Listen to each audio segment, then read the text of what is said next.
Hey guys and dolls, I figured tonight I would try to make a very simple potato cakes. I have not made these in a long time, so we'll see how I do. I'm going to turn up my griddle to about 350. And then I'm going to put a little bit of olive oil on the bottom of this thing. And what I've got here, I just did some of this packaged Betty Crocker instant potatoes, and I added a little bit, I microwaved it. I followed the directions and microwaved it. I added a little bit of this, I can't believe it's not butter, some water, and some chopped garlic. And I already pre-microwaved this because I figured that I wanted it to get cooled down before I did the show, and didn't want to burn my hands because I might have to get in there and get a little messy. Okay, so these are a little stiff, but that's okay. You want them a little bit stiff to form into patties. And earlier today I had cooked some collard greens in the skillet. There they are. Didn't know what I was going to do with the leftovers, but I figured, hey, potato cakes, right? So I'm just going to add some of the leftover collard greens to my potato mixture. And when you're making potato cakes, be creative and add whatever you would like.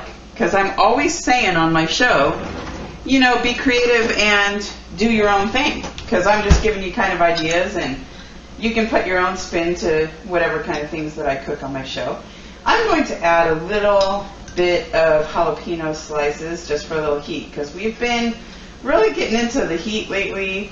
And actually, when you buy them like this, they're not as hot as if you buy just like a fresh jalapeno pepper. These are actually quite mild.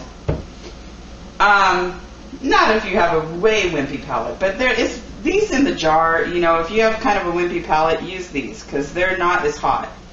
They give it a nice kick, but not too much. Okay, so next I'm going to put 1 egg in here as my binder. And then I am going to just stir all this up, get it nice and incorporated in here. And then, like I said, I'm getting messy.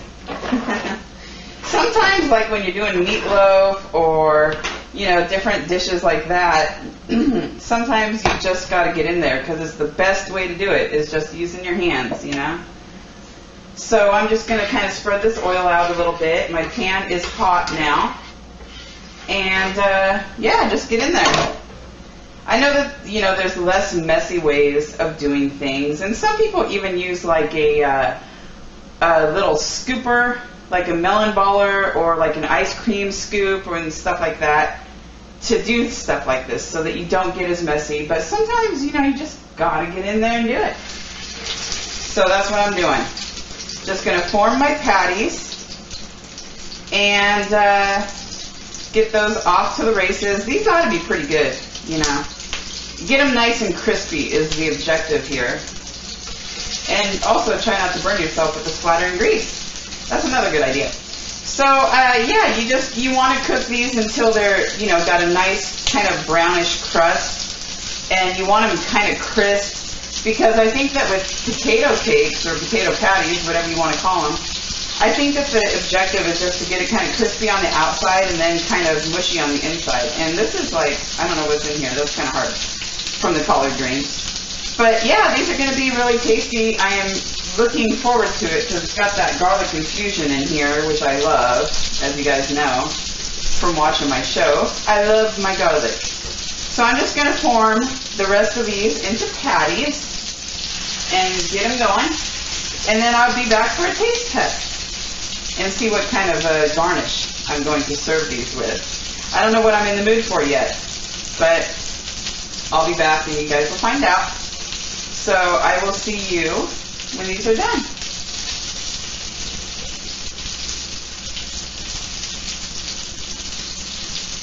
And I am getting messy. It's all good though. And this ended up making, I used both of the I used both of the packets of the potatoes that came in that box. And that, with the other stuff, it ended up making 1, 2, 3, 4, 5, 6, 7, 8 patties. One little tiny one. Okay. Alright, so I'll be back for a taste test.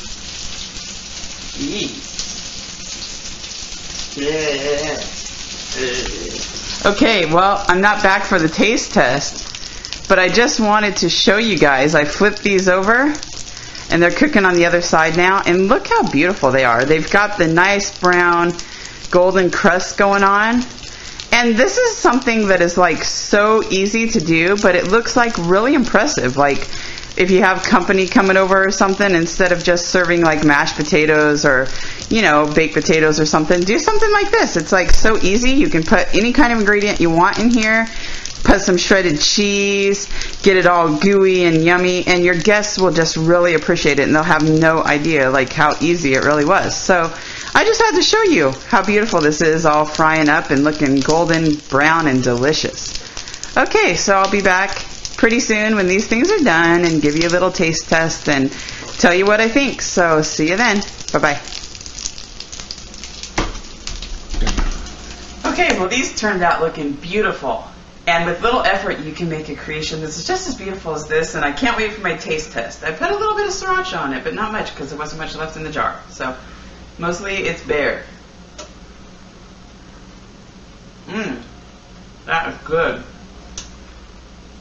It's crispy on the outside, soft and fluffy on the inside. Got some heat from those little jalapenos, and it just came together perfect. Like I said, potato cakes, it's like, you know, add whatever kind of meats or cheeses or whatever you want to these things. Be creative, make a great looking creation like this, impress your guests. Thanks for joining me, and I'll talk to you later. Bye-bye.